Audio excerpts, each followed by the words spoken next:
কালাবো তুমি আমাকে পুকুরে আয়ো না। পুকুরে আমলে কেন? তুমি পুকুরে নামলে আমাকে পুকুরের পানি সব কালো হয়ে যায়। তুই তো আমার বউরে দেখে খুব নিন্দা করছিস। কি কইতেছ? বউর চাইতে আমার বউ দেখতে সুন্দর। খোসা দেওয়ার লাগে বউ দেখতে গেছে। আল্লাহ যেমন বানাইছে হ্যাঁ দেখতে এমনই। আল্লাহ যা ঠিক করে রাখছে তার লগেই বিয়ে। এ নিয়ে নিন্দা করার কিছু নেই। আমার বাড়ি থেকে বের হ। আমি তোর মেয়েদের আপন। আপনি আমার টাইট করে দিয়েন না। যাইতে কইতাছি না? ওই সিনেমার ঘর থেকে যাইতে তোর আমি সহ্য করতে পারতাছি না। আপনার এখানে কাজ হচ্ছে না, আমার দিয়ে দিচ্ছে। আমি গেলে তার অনেক কষ্ট পাইবে। ওর বাপে আমার লগে বাটপারি করছে। বাটপারের মাইয়া আমার ঘরে জায়গা নাই। মিলন তুই মাইরাস এমন করতেছিস কেন? আমি এই কালা বউ রাখুন না। যে কালা এতে ওর দোষ কি?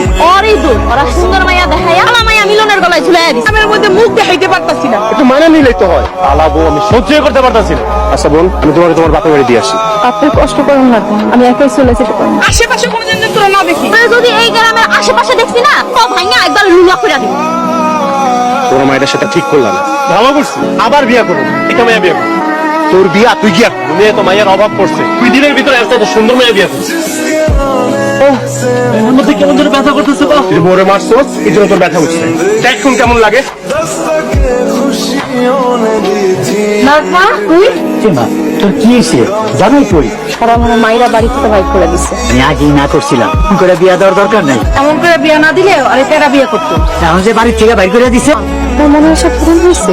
তুমি আমার জীবনটা একটু কষ্ট করে দিচ্ছি। তালা হইলা কেউ আমার পছন্দ করে না। না আপনার জীবন নষ্ট করছে।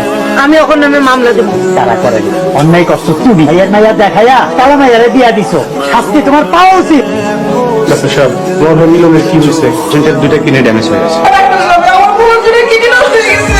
ডাক্তার সাহেব এখন কি করবো একটু খুলে বলেন তো। এখন অবশ্য একটা উপায় আছে, যদি ওনাকে কেউ একটা কিডনি ডোনেট করে তাহলে রোগী সুস্থ হয়ে যায়। মিলন রে কে কিডনি